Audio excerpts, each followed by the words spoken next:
الحمد للہ رب العالمین والصلاة والسلام علی سید الانبیاء والمرسلین اما بعد فاعوذ باللہ من الشیطان الرجیم بسم اللہ الرحمن الرحیم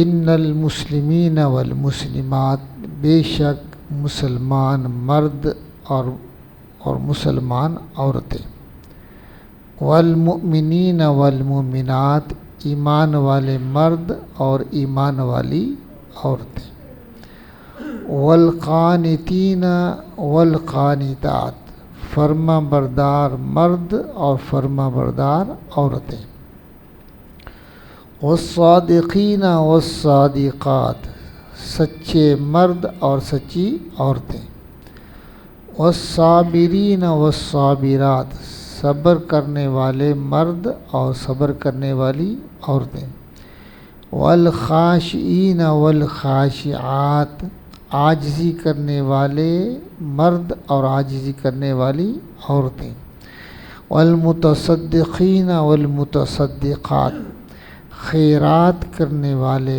مرد اور خیرات کرنے والی عورتیں، والصائمین والصائمات،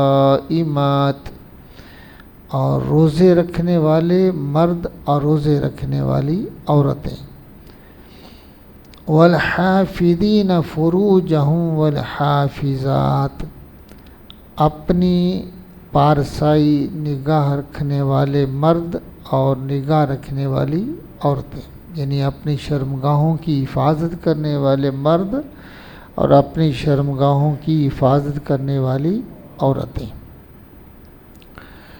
والذاکرین اللہ کثیرا، اور اللہ کا کثرت سے ذکر کرنے والے، والذاکرات، اور کثرت سے ذکر کرنے والی عورتیں، اعد اللہ لہم مغفرۃ واجرا عظیما، ان کے لیے اللہ نے بخشش اور بڑا اجر تیار کر رکھا ہے۔ اس آیہ کریمہ کے شان نزول میں حضرت اسماء بنت امیس رضی اللہ تعالی عنہا جب اپنے شوہر حضرت جعفر بن ابی طالب کے ساتھ حبشہ سے واپس آئیں نا، تو ازواج نبی کریم علیہ الصلوۃ والسلام سے ملی آ کے امہات المومنین سے، انہوں نے دریافت کیا، کیونکہ میں تو حبشہ گئی ہوئی تھی، تو یہ بتائیں گے کیا عورتوں کے بارے میں بھی کوئی آیت نازل ہوئی ہے، کوئی حکم آیا ہے؟ یہ انہوں نے سوال کیا۔ انہوں نے فرمایا کہ نہیں،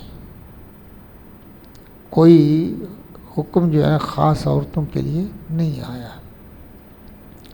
تو اسماء نے حضرت حضور علیہ الصلوۃ والسلام سے عرض کیا، حضور کی بارگاہ میں حاضر ہو گئی نا، عرض کرتی ہیں کہ حضور، عورتیں بڑے ٹوٹے میں ہیں، یعنی خسارے میں ہیں، مردوں کے مقابلے میں عورتیں بڑے خسارے میں ہیں۔ فرمایا کیوں؟ عرض کی کہ ان کا ذکر خیر کے ساتھ ہوتا ہی نہیں ہے، جیسا کہ مردوں کا ذکر قرآن مجید میں آتا ہے، عورتوں کا تو اس طرح کا ذکر نہیں آتا۔ اس پر یہ آیہ کریمہ نازل ہو گئی۔ اللہ تعالیٰ نے وحی پہ یہ آیہ کریمہ جو ہے نازل فرمائی، اور ان کے 10 مراتب مردوں کے ساتھ ذکر فرما دیے۔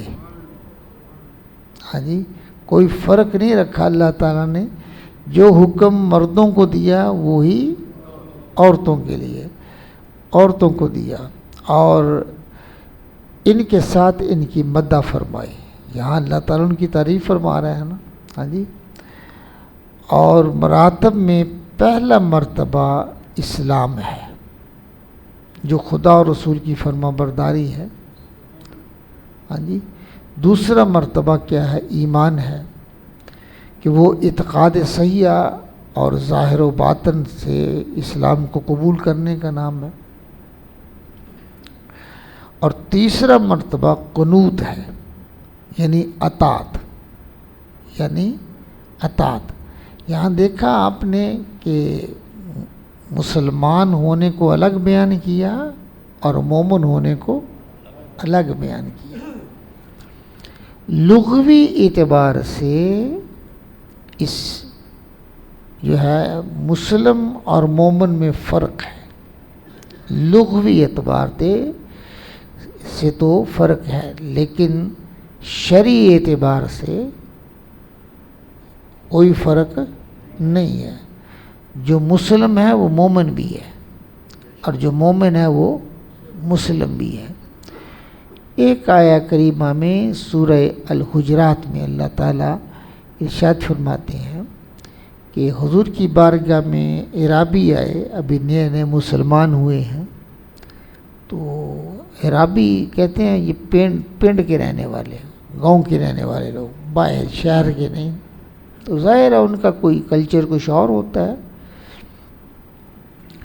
تو اللہ تعالیٰ نے بیان کرایا قالت الاعراب آمنا، محبوب یہ تیرے پاس جو اعرابی آئے ہیں نا، گاؤں کے علاقے سے نئے نئے مسلمان ہوئے ہیں، تو انہوں نے کہا کہ ہم تو ایمان لے کے آئے ہیں، ہم ایمان لے کے آئے ہیں، کیونکہ 61 سالی تھی، مشکل میں حالات تھے کہ ہمیں کچھ دو۔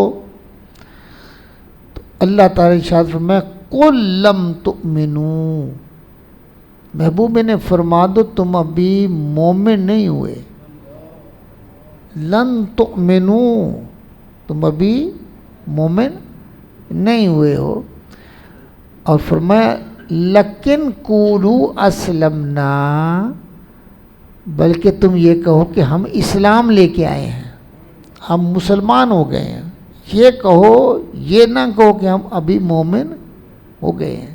یہی تھوڑا سا مرتبے میں فرق ہوا نا، ہاں جی، کہ ابھی تم یہ کہو کہ ہم اسلام لے کے آئے ہیں، کیا معنی کہ ابھی تمہارے ظاہر میں تو اسلام ہے، آپ نے قبول کر لیا ہے، لیکن ایمان کا جو تقاضا ہے ابھی تمہارا دل اس مرتبے کو نہیں پہنچا ہے، ہاں جی۔ وَلَمَّا يَدْخُلُ الْإِيمَانُ فِي قُلُوبِكُمْ، اور اگر جب یعنی ایمان جو ہے وہ داخل ہو جائے گا تمہارے دلوں میں، ان تطیعوا اللہ ورسولہ، اور اگر تم اللہ اور اس کے رسول کی اطاعت بھی کرو، لا یلتکم من اعمالکم، پھر اللہ تعالیٰ تمہارے اعمال میں کمی نہیں آنے دے گا، کمی نہیں کرے گا، ہاں جی، لا یلتکم من اعمالکم شیء، کچھ بھی کمی نہیں ہوگی۔ ان اللہ غفور الرحیم، بے شک اللہ تعالیٰ غفور بھی ہے، رحیم بھی ہے۔ تو یہ ہے کہ تھوڑا سا فرق ہے، اللہ نے اس لیے الگ الگ بیان کیا کہ بے شک مسلمان مرد اور مسلمان دونوں کو بیان کر دیا، ہاں جی۔ اب یہاں یہ جو آیہ کریمہ ہے اس میں اللہ تعالیٰ حکم نہیں دے رہا کہ تم مومن ہو جاؤ، مسلمان ہو جاؤ، نہیں، اللہ تقاضا کرتا ہے کہ خواہ مسلمان مرد ہے یا عورت ہے، ان کو کیسے ہونا چاہیے اور ان کو کیسے زندگی بسر کرنی چاہیے، ان کے ظاہری اور باطنی حالات کیسے ہونے چاہیے، ان کا ذوق اور شوق کیسا ہونا چاہیے۔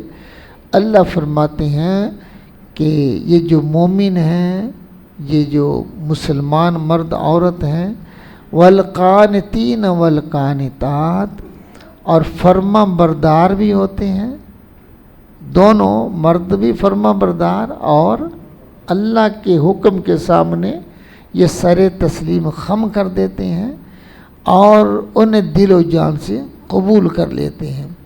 والصادقین والصادقات، ان کی زبان پر بھی سچ ہوتا ہے، ان کے دلوں میں بھی سچ ہوتا ہے، سچ بولنے والے مرد اور سچ بولنے والی عورتیں.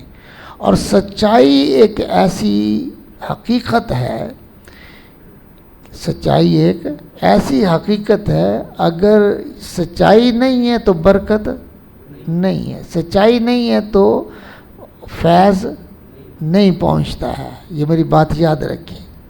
حضور علیہ السلام نے ارشاد فرمایا مومن ہر گناہ کر سکتا ہے لیکن جھوٹ نہیں بول سکتا.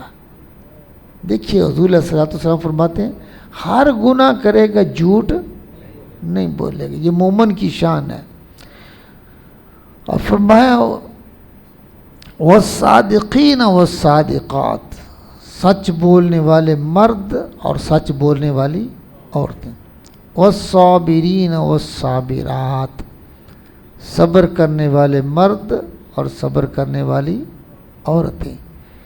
یہ ایک خاص صفت ہے مومن کی کہ حالات کیسے بھی پیدا ہو جائیں وہ اس کی زبان پہ شکوہ نہیں آتا ہے، اس کی زبان پر شکوہ نہیں آتا ہے. کیسے بھی حالات آ جائیں وہ صبر کرتا ہے. ان اللہ مع الصابرین، اللہ صبر کرنے والوں کے ساتھ ہوتا ہے. اور قرآن مجید فرقان حمید میں ایک آیت کا مفہوم ہے کہ وہاں اللہ تعالیٰ ارشاد فرماتے ہیں کہ جو صبر کرے گا نا، صبر کرنے والے کو اللہ تعالیٰ قیامت کے دن بلا حساب جنت میں داخل فرما دے گا، بلا حساب جنت میں داخل کرے گا. ہاں جی. اور وبشر الصابرین، صبر کرنے والوں کے لیے خوشخبری ہے. الذین اذا اصابتہم مصیبہ، جب بھی انہیں کوئی تکلیف پہنچتی ہے، مصیبت پہنچتی ہے، قالوا انا للہ و انا الیہ راجعون، وہ کہتے ہیں بے شک ہم اللہ کے لیے ہیں اور اسی کی بارگاہ میں لوٹ کے جانا ہے. اللہ ان کے اس جملے سے انا للہ و انا الیہ راجعون اتنا راضی ہو گیا ہے. اللہ تعالیٰ ارشاد فرماتے ہیں کہ جنہوں نے کہا نا انا للہ و انا الیہ راجعون اولئک علیہم صلوات من ربہم ورحمہ، یہ لوگ ہیں جن پر اللہ کی بارگاہ سے صلواتیں آتی ہیں اور رحمتوں کا نزول ہوتا ہے. وَأُولَٰئِكَ هُمُ الْمُهْتَدُونَ، جس نے ہدایت یافتہ دیکھنا ہے تو ان صبر کرنے والوں کو دیکھ لے جنہیں اللہ نے اپنی ہدایت کا نور عطا فرمایا ہے. تو یہ ہے کہ صبر کرنے والے مرد اور صبر کرنے والی عورتیں. وَالْخَاشِعِينَ وَالْخَاشِعَاتِ، اور خشوع کرنے والے مرد اور خشوع کرنے والی عورتیں. یہ خشوع کیا ہے؟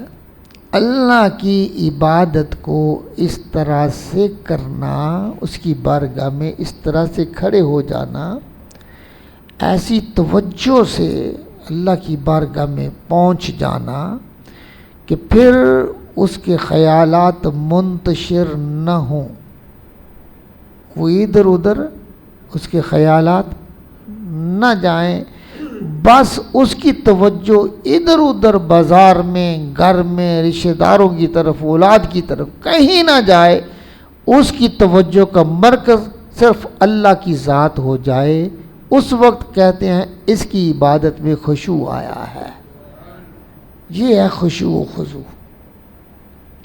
فرمایا یہ جو خشوع کرنے والے مرد ہیں، عاجزی کرنے والے مرد ہیں اور عاجزی کرنے والی اپنی عبادتوں میں عورتیں ہیں. والمتصدقین والمتصدقات، خیرات کرنے والے، صدقہ دینے والے، نفلی اور جو ہے واجب صدقہ جو ہے، فرض جو ہے وہ نبھانے والے مرد اور عورتیں. والصائمین والصائمات، روزے رکھنے والے مرد اور روزے رکھنے والی عورتیں. والصائمین والصائمات، روزہ کیا ہے؟ روزہ ایک اللہ سے تعلق ہے. دیکھیے نا، روزہ ایک اللہ تعالیٰ سے تعلق ہے اور ایک نسبت پیدا کرنا ہے کہ اللہ کھاتا ہے نہ پیتا ہے. بندہ اس کی اطاعت میں کچھ وقت ایسا گزارتا ہے کہ وہ اللہ کی اس صفت کا نور لے لیتا ہے، اس صفت سے نور حاصل کرتا ہے.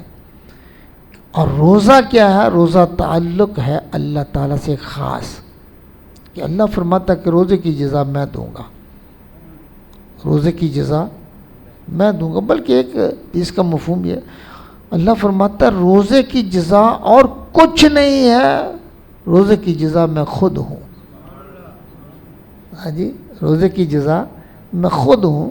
خواہ وہ روزے دار فرض روزہ رکھتا ہے یا نفل رکھتا ہے، اس میں فرض اور نفل کی کوئی قید نہیں ہے.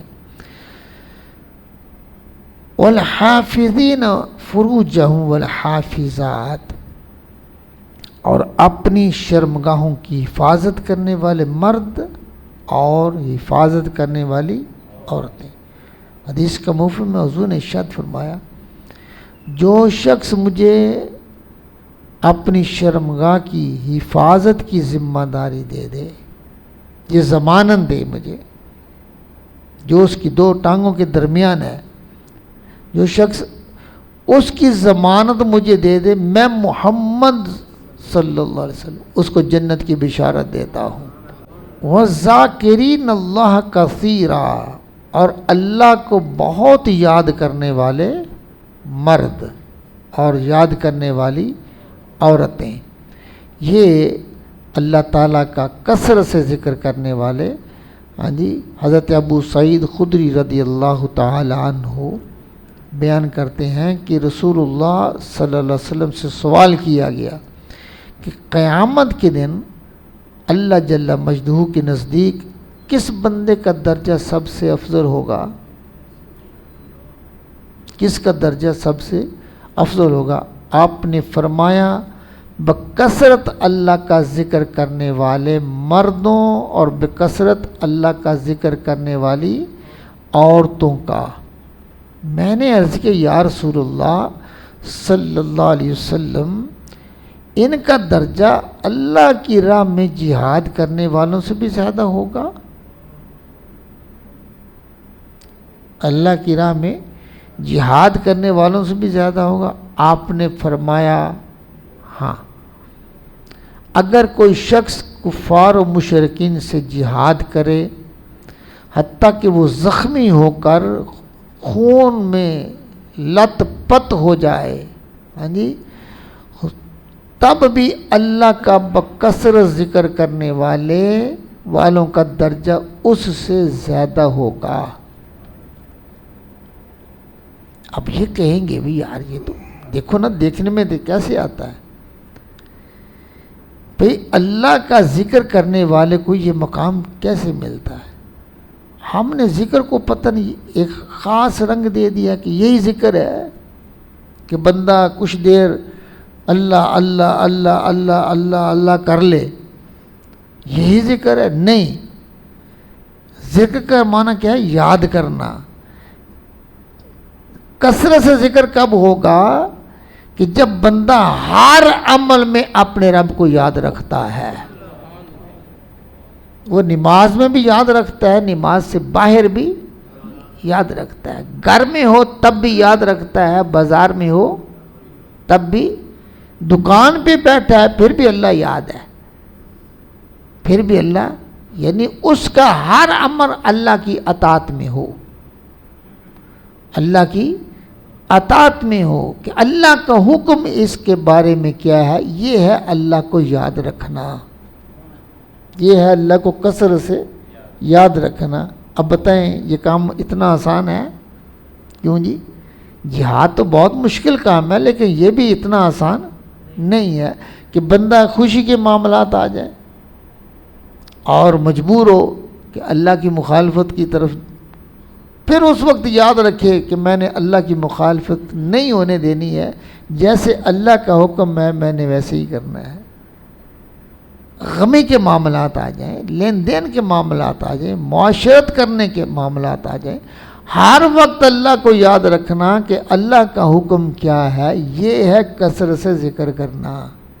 اور یہ بڑا مشکل ہے، یہ بڑا مشکل ہے. اللہ فرماتا ہے جو ایسے ہیں اعد اللہ لہم مغفرۃ و اجر عظیما، ان کے لیے جو یہ صفات رکھتے ہیں، جو یہ مرد اور عورتیں یہ صفات رکھتی ہیں، ان کے لیے اللہ تعالیٰ کی بارگاہ میں بخشش ہی بخشش ہے. ان کی اللہ کی بارگاہ میں بخشش ہے. مغفرۃ و اجر عظیما، بڑا اجر ہے. کیا کہا؟ بڑا اجر ہے. بیان نہیں کیا کیا اجر ہے. اس اجر کو مقید تو نہیں کیا نا اللہ تعالیٰ نے، صرف ایک لفظ کیا ہے اجر عظیما. جسے اللہ عظیم کہے اس کو کوئی گنتی کر سکتا ہے؟ کیوں جی؟ اس کا کوئی احاطہ کر سکتا ہے؟ کسی کی ضرورت ہے؟ ہاں جی، کسی کا علم ہے جو اس کا احاطہ کر لے؟ جسے اللہ عظیم کہے، اور کون کہہ رہا ہے؟ جو اللہ خود بڑا عظیم ہے. ہاں جی، اس اجر کو اللہ عظیم کہہ رہا ہے. اللہ کی بارگاہ میں اس کا اجر عظیم ہے. اجر عظیم ہے، چھوٹا اجر نہیں ہے. پتہ نہیں اب اللہ نے ان کے لیے کیا رکھا ہے. یعنی یہ تو اللہ جانتا ہے نا، یہ تو اللہ جانتا ہے کہ اللہ تعالیٰ نے کیا قیامت کے دن عطا فرمائے گا. اللہ سے دعا ہے اللہ تعالیٰ ہماری حاضری قبول فرمائے. وآخر دعوانا ان الحمد للہ رب العالمین. الحمد للہ رب العالمین والصلاة والسلام علی سید الانبیاء والمرسلین. ربنا ظلمنا انفسنا وان لم تغفر لنا وترحمنا لنکونن من الخاسرین. مولا کریم اپنے محبوب علیہ السلام کے وسیلہ سے ہمارے درس قرآن کو اپنی بارگاہ میں قبول فرما، ہماری نماز فجر کو قبول فرما، یہاں مسجد میں آنا بیٹھنا قبول فرما. تیرے محبوب پہ ہم نے مل کر درود پاک پڑھا، قبول فرما. ان نیک اعمال پر اجر عظیم عطا فرما. ہم سب کے گناہوں کو معاف فرما، ہم سب کی حتمی بخشش و مغفرت فرما. اپنی بارگاہ سے ہم سب کو شفا عطا فرما. مولا ہمارے والدین، اعزا، اقربا، اساتذہ، مشائخ میں جو فوت ہو چکے ہیں ان سب کی حتمی بخشش و مغفرت فرما، ان کے درجات کو بلند فرما. ہمارے نمازی جو فوت ہو چکے ہیں ان کی قبروں پر اپنی رحمتوں کو نزول فرما. ہمارے مشائخ و اساتذہ میں سے والدین میں جو زندہ ہیں ان کی عمروں میں برکتیں عطا فرما، اور ہم کو ان سے فیض یاب ہونے کی توفیق عطا فرما. میرے آقا کی امت کی خیر فرما، میرے آقا کی امت کی خیر فرما، میرے آقا کی ساری امت کی بخشش و مغفرت فرما. اللہم ارحم امت محمد صلی اللہ علیہ وسلم. اللہم اغفر لامت محمد صلی اللہ علیہ وسلم. اللہم فرج عن امت محمد صلی اللہ علیہ وسلم. اللہم تجاوز عن امت محمد صلی اللہ علیہ وسلم. اللہم کرم امت محمد صلی اللہ علیہ وسلم. اللہم انصر امت محمد صلی اللہ علیہ وسلم. ربنا تقبل منا انک انت السمیع العلیم وتب علینا انک انت التواب الرحیم. صلی اللہ تعالی علی حبیبہ سیدنا و مولانا محمد وعلی آلہ واصحابہ اجمعین.